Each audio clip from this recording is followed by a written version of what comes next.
Quero cumprimentar todos os meus amados irmãos aqui de Manaus, com a paz do Senhor Jesus. Amém. Pegue sua Bíblia, por favor. Abra no Evangelho de São Lucas, capítulo 7. Diz assim: E aconteceu pouco depois ir ele à cidade chamada Naim, e com ele iam muitos dos seus discípulos e uma grande multidão. E quando chegou perto da porta da cidade, chegou aonde? Não ouvi, 1, 2, 3. Este que levava um defunto, levava o quê? Filho único de sua mãe, que era viúva, e com ela ia uma grande multidão da cidade. Vendo-a o Senhor, se compadeceu dela e disse-lhes: Não chores. Chegando-se, tocou o esquife, e parando os que o conduziam, disse: Jovem, eu te mando, levanta-te. Sentou-se o que estivera morto, e passou a falar. E Jesus o restituiu à sua mãe. Você diz graças a Deus. Amados irmãos, rapidamente, a palavra que eu li nessa noite tem tudo a ver sobre a tenda da família, porque nós estamos falando de uma família. Pastor Leonai, nós estamos falando de um casamento, e um casamento judaico nesta época de muita opressão e miséria, porque o Império Romano levava literalmente com impostos pesadíssimos toda a receita produtiva do povo de Israel. E uma maneira de sobrevivência das famílias na época era o casamento, porque o casamento unia-se às famílias não só na questão emocional, não só na questão sentimental, mas o casamento era uma questão de sobrevivência financeira. Escute isso. As famílias então se uniam e a moça casava-se muito cedo para que houvesse sobrevivência. Foi aí então que nessa história que eu li para vocês, essa moça, como muitos se imaginam, não era já uma mulher amadurecida, experiente. Não, pastor, não. Ela era uma moça ainda. E como moça, ela queria casar certo, direito, para trazer não só recursos para sua casa, mas para ser feliz. Isso era algo raro, unir todas as coisas. Mas no caso dessa jovem aconteceu. O homem que casou com ela respeitava e amava. Escute o que eu vou dizer. Quando houve o casamento, houve felicidade nas duas famílias e principalmente no coração daquela jovem. O casamento, quando aconteceu, houve um favor de Deus sobre aquela família. Aquela moça ficou grávida. Houve festa na casa. Houve festa na aldeia de Naim. 9 meses se passaram. A festa ficou, como a gente diz no Rio, de arromba. Uma festa forte. Por quê? Porque quando a criança nasceu, nasceu menino. E o fato de nascer menino subsentendia de maneira religiosa que a mão de Deus estava favorecendo aquelas famílias.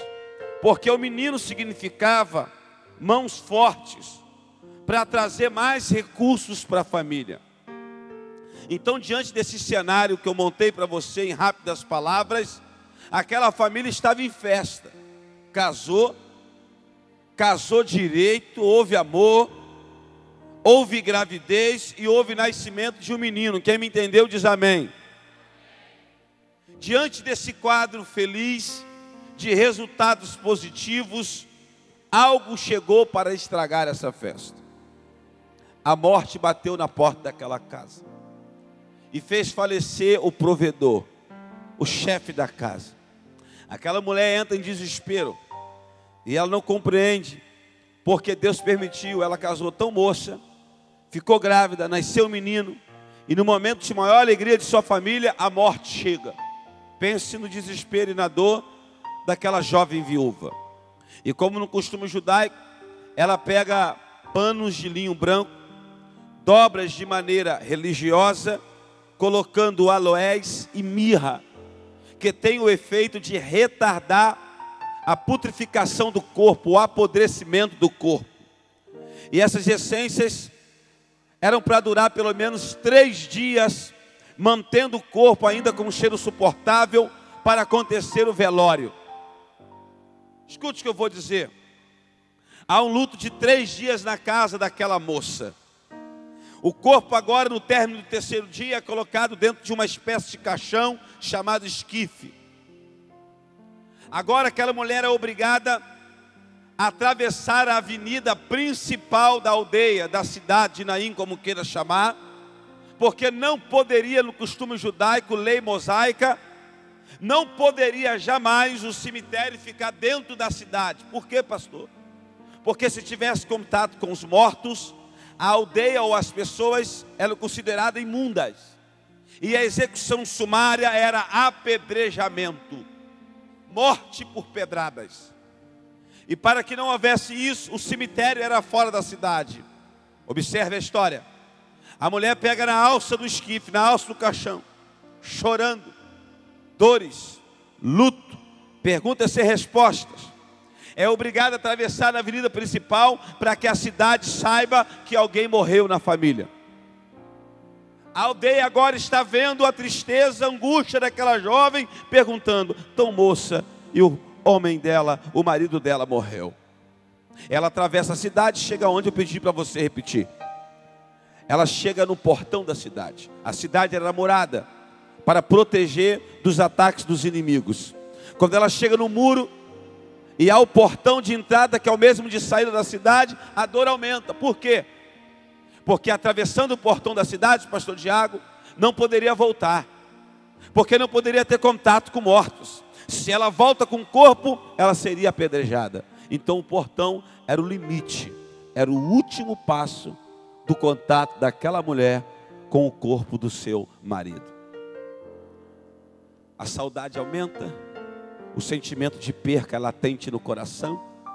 Ela enterra o marido, volta para a cidade, com vazio no coração, mas olhando para o filho que ainda está pequeno. E pensa: eu tenho que reunir forças para cuidar do meu filho.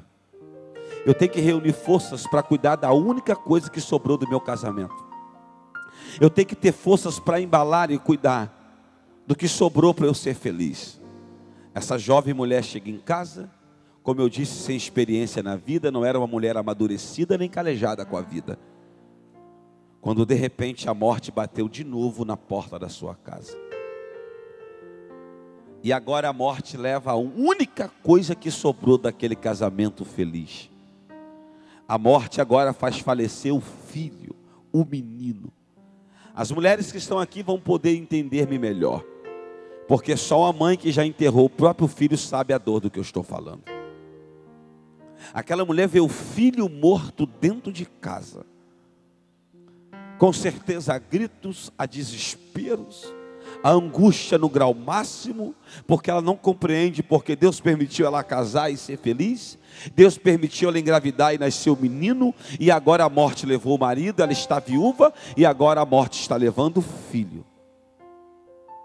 Diante dessa realidade, ela faz o mesmo costume judaico, só que agora com mais dor, a dor é dobrada, contrariando o ditado popular que nós temos aqui no Brasil, que o raio nunca cai no mesmo lugar 2 vezes. No caso dela, a tragédia foi as 2 vezes no mesmo local, na sua própria casa. Eu já sinto Deus aqui neste lugar. Eu sei que Deus vai falar aos corações aqui nessa noite.